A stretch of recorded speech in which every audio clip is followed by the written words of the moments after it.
항상 사람이 수행자가 자신감에 차고 뭐 좀 진본 것 같고 그런 생각을 좀 자만심을 가지면 즉시 마구니가 시험이 들어오게 됩니다. 그래서 그런지 이제 뭐 어떤 고난을 겪고 여러 가지 고난을 겪어서 뭐 이거 이겨내고 극복하고 그래서 좀 더 뭐 내가 좀 진보한 것 같다 이렇게 느꼈을 때 꼭 그럴 때 시험이 들어와요. 어느 날 머리가 아파서 병원에 갔더니 글쎄 여러 가지 검사를 조사를 해보더니 뇌종양이라는 것입니다. 그런데 이 보살님은 뇌종양이고 수술을 해야 한다고 하는데도 뭐 별로 마음이 흔들리지 않는 거야. 불안하지도 않고 겁나지도 않고 그러면 뭐 담담하게 이렇게 느껴졌다는 것입니다. 그때 이제 자기 자만심이 가득 차 있었기 때문에 나에게 있어서 죽음이라는 거는 그냥 이 집에서 저 집으로 이사 가는 것이나 다름없다 이렇게 생각했다는 것입니다. 이 생에서 살든 저 생에서 살든 중요한 것은 탐진치를 벗어난 삶이었다 이렇게 그냥 아주 유유적적하게 생각한 것입니다. 그래도 다행스러운 것은 부모님이 다 돌아가셨기 때문에 부모 앞에서 먼저 내가 죽는 거는 그런 불효라는 것은 하지 않아도 되었다는 것이 다행이라고 생각했다는 것입니다. 조금 자만심이 너무 많은 거죠. 조금 자만심이 있는 거죠. 이미 말씀하시는 투가. 두 아들에게 부처님의 가르침과 책을 스승 삼아서 살아가라고 말을 유언처럼 남겼던 것입니다. 뇌종양 선고를 받고 수술날까지 딱 보름의 시간이 주어졌어요. 그 기간 동안 나는 연불 하면서 긴 여행을 준비했습니다. 연불은 나를 위해 미리 49제를 지내는 걸 예수제라고 하잖아요. 예수제를 지낸 거나 다름없었다는 것입니다. 나는 평온한 마음으로 수술 전날 밤까지 약속한 원고를 쓰고 신묘장구 대다라니를 연불했어요. 연불하는 동안 향을 피우지 않았는데도 방 안에 그 말하던 기이한 전단향 향기가 방 안에 아주 진동을 했어요.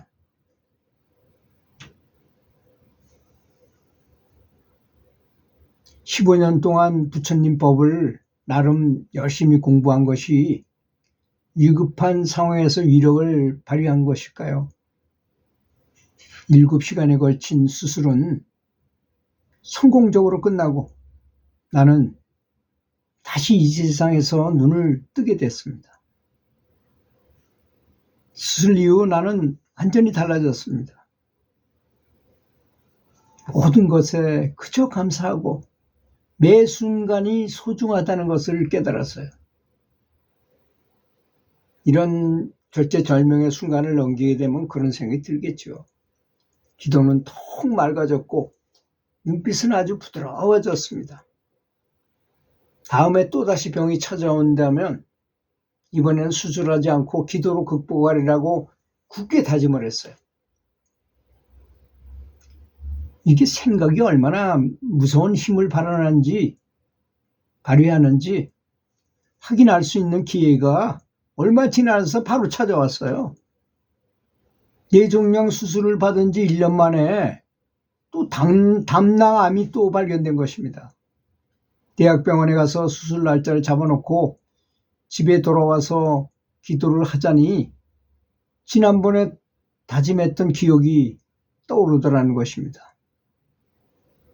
내가 그래도 말이야 명색이 붙자고 여지껏 연불했던 사람인데 어떻게 2번씩이나 수술대에 올라가가지고 수술에 의존해서 그렇게 살아야만 되겠는가. 이 어떤 사람들은 많은 사람들이 연불해가지고 수술하지도 않고 그냥 난 적도 있다는데 나도 열심히 나름 했는데 한번 대의왕이신 약사열애 부처님에게 부탁을 한번 해보자. 그런 결심을 하고 수술 날짜 50여일을 앞두고 정말 연불에 돌입을 했어요.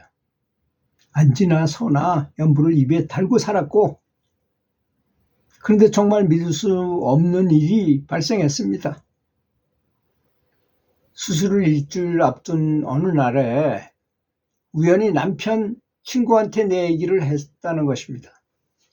근데 그 선배 중에 담낭암 분야의 최고 권위자, 우리나라에서 최고 권위자가 있다고 그런 말을 들었어요.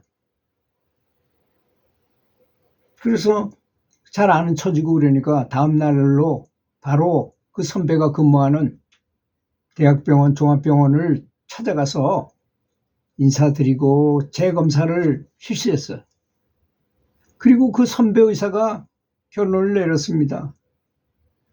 많은 의사들이 혼동을 하는데 이것은 암이 아니라 그 부위가 약간 부어 있어서 암으로 보일 뿐이라는 것입니다. 사실 우리가 오진이 많다는 거 여러분 잘 아시죠?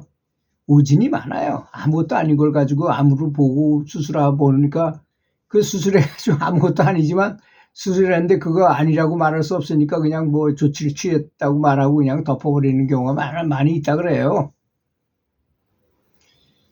명백한 대학병원 측의 오진이었던 것입니다. 그 오진율이 굉장히 높다 그래요, 사실. 난 지금도 1년 전 그때를 생각하면 참으로 궁금하다는 것입니다.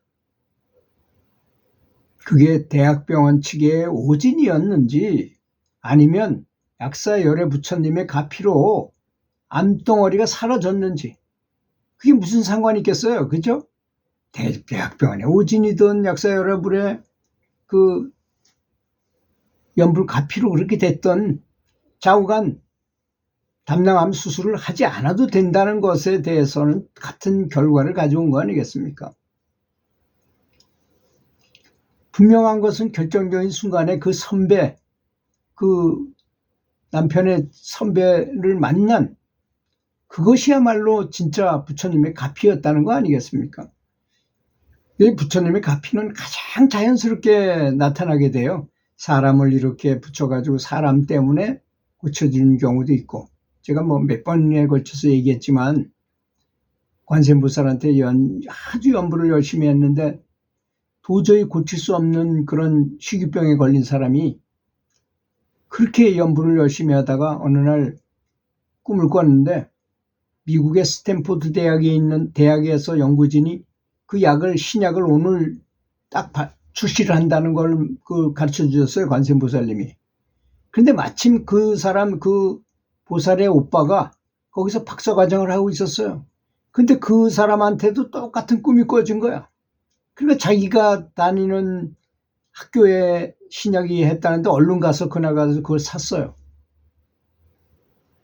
그래서 동생한테 즉시 보내줬습니다.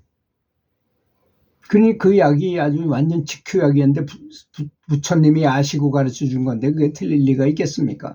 그거 먹고선 그냥 바로 완벽하게 고쳐졌다는 그런 경우도 있어요. 그렇게 사람을 통해서 그런 가피를 내리시는 경우도 있고, 어떤 경우에 꿈속에 부처님께서 직접 나타나서 수술을 해주는 경우도 있고, 수술해주는 거 보면 정말 엄청나게 놀라워요. 수술 소리도 막 들리는 경우도 있고, 또 이게 수술 자국을 꼬맨 자국이 있는데 이미 다 아물어붙었는지 아무른지 한 3개월 정도 지난 것 같이 딱 보이게 수술을 하시기도 하고 그렇습니다. 시공을 초월해서 어떤 일이 일어나는 거죠. 가피가 일어나는 거죠. 그래서 우리는 믿음이라는 것, 이렇게 믿는 것이 굉장히 중요하다고 저는 생각을 해요. 믿지 않는 사람한테는 그런 일이 일어날 수가 없잖아요. 아무것도 믿지 않고 뭐 연불하지도 않고 추구하지도 않는데 어떤 일이 일어나겠습니까? 그래서 신심이 가장 중요하다, 이런 말씀을 드리고, 연불할 때도 또 부처님께 감사하면서 연불하는 게 너무 좋다고 저는 수도 없이 말씀을 드렸잖아요.